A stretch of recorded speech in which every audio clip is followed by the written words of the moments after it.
Bismillahirrahmanirrahim. Selamat pagi, Assalamualaikum warahmatullahi wabarakatuh. Waalaikumsalam warahmatullahi wabarakatuh. Pada sesi kedua ini, sebelumnya mohon maaf. Yang saya hormati Bapak Hendrisis Zainurullah, SPD selaku pengajar praktik dari Bapak Hairil dan Ibu Rofi. Yang saya hormati juga kepada guru-guru SMA Negeri 2 Sumeneb yang mengikuti diseminasi CGP Angkatan ke-7. Baik, pada sesi kedua ini akan dijelaskan langsung oleh Ibu Rofi selaku pemateri. Beliau akan menjelaskan modul 1.1 hingga 1.4 selama 1 jam ke depan. Kepada beliau kami silahkan.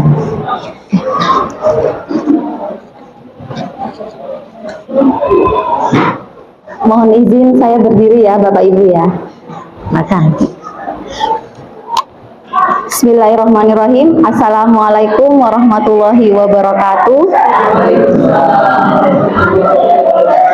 Sebelumnya saya ucapkan banyak terima kasih atas kehadiran Bapak Ibu sekalian dalam kegiatan diseminasi calon guru penggerak Angkatan 7 SMA Negeri 2 Sumeneb.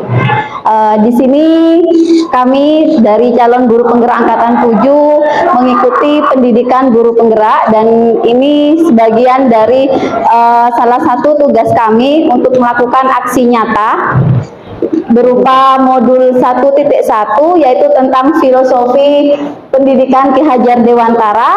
Kemudian untuk modul 1.2 itu adalah tentang nilai dan peran guru penggerak.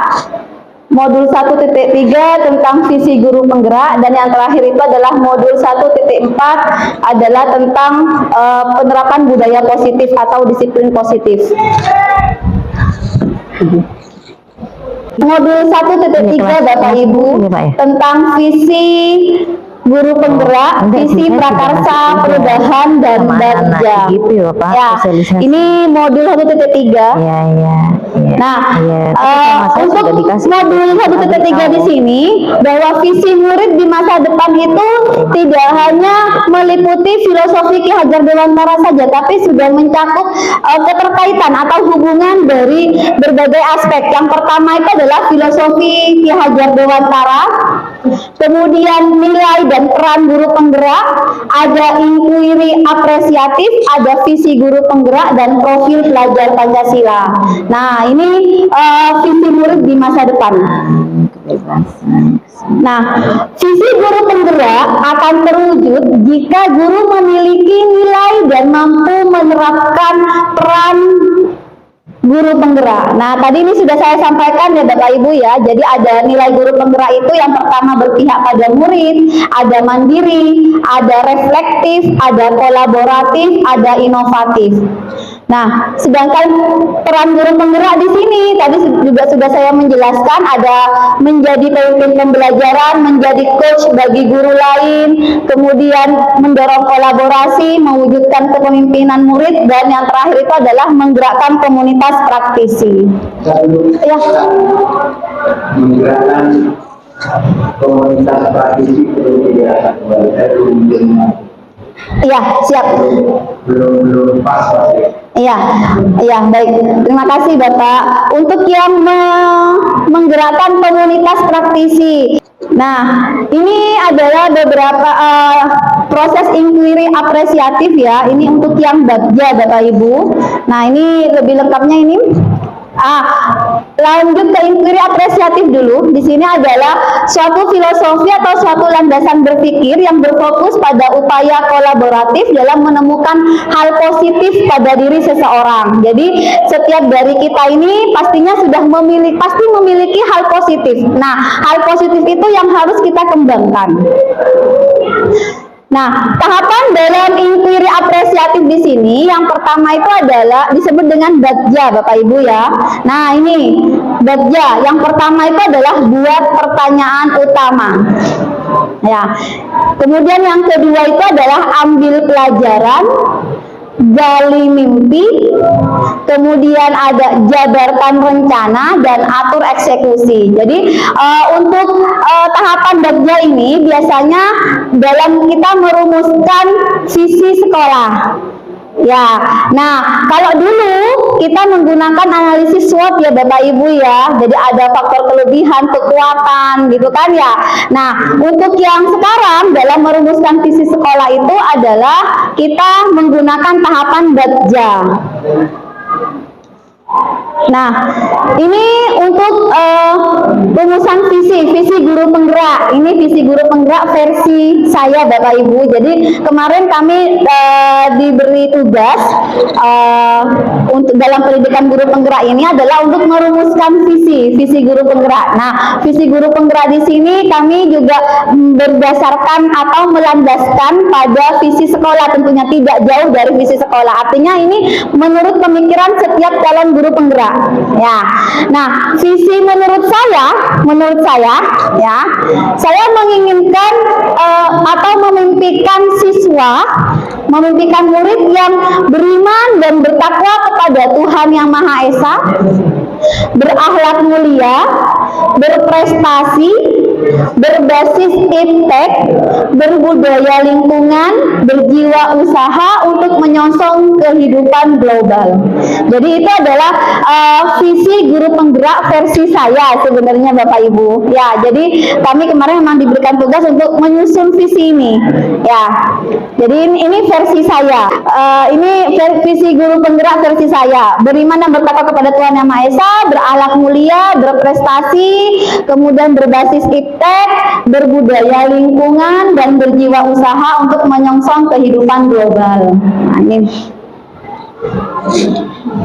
Nah, untuk prakarsa perubahannya Bapak Ibu, di sini karena dari visi tadi, visi yang sudah saya rancang itu di situ ada berbudaya lingkungan, dan ini juga berhubungan dengan mata pelajaran yang saya tekuni tentunya. Di sini saya prakarsa perubahannya itu adalah mengembangkan greenhouse dengan teknik hidroponik secara berkelanjutan, dan ini tentunya menjadi salah satu kegiatan yang memang harus bisa dikembangkan di sekolah kita, karena memang terbatasnya lahan di sekolah kita tentunya.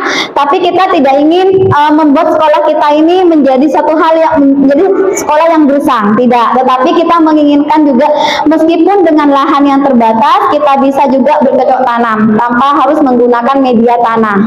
Nah, ini beberapa, yang pertama itu adalah buat pertanyaan. Pertanyaan di sini yang saya ajukan di sini adalah mengapa saya perlu mengembangkan greenhouse dengan teknik hidroponik.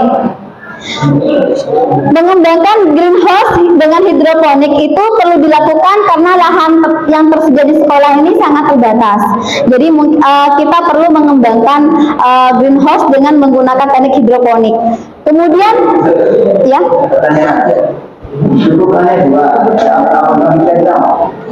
Oh, iya Bapak, ini bisa Bapak sebenarnya, bisa, betul Bapak, bisa betul. Ini tidak hanya satu saja.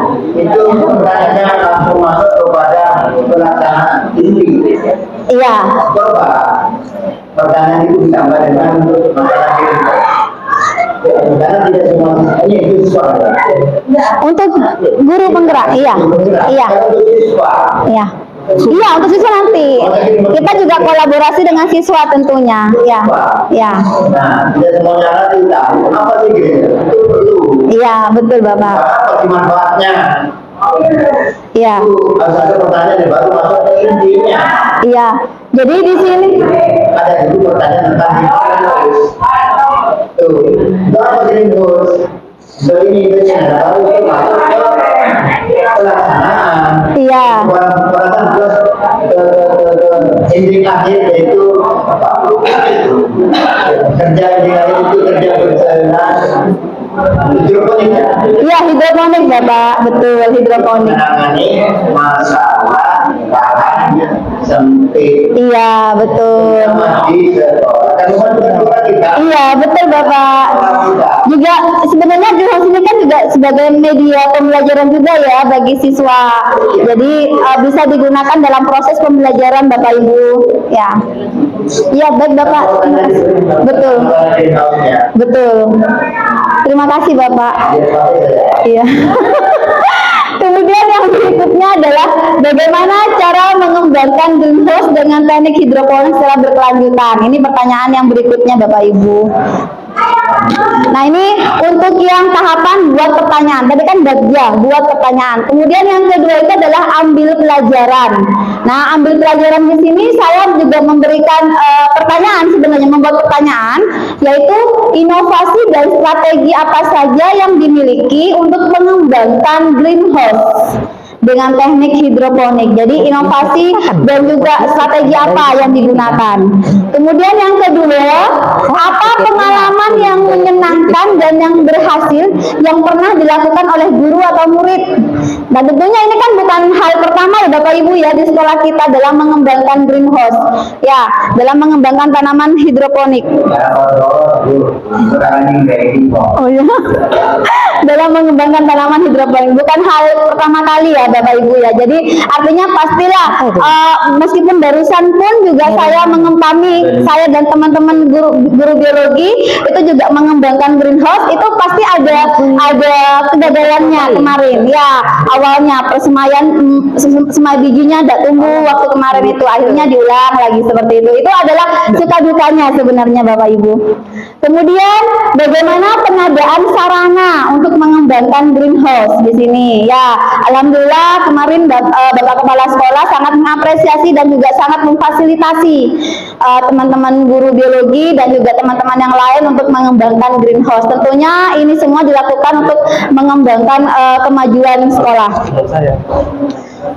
Kemudian yang berikutnya adalah gali mimpi. Gali mimpi di sini adalah apa saja kegiatan yang dapat dilakukan dalam mengembangkan greenhouse. Bagaimana kondisi sekolah setelah memiliki greenhouse? Tentunya ini akan berbeda hasilnya.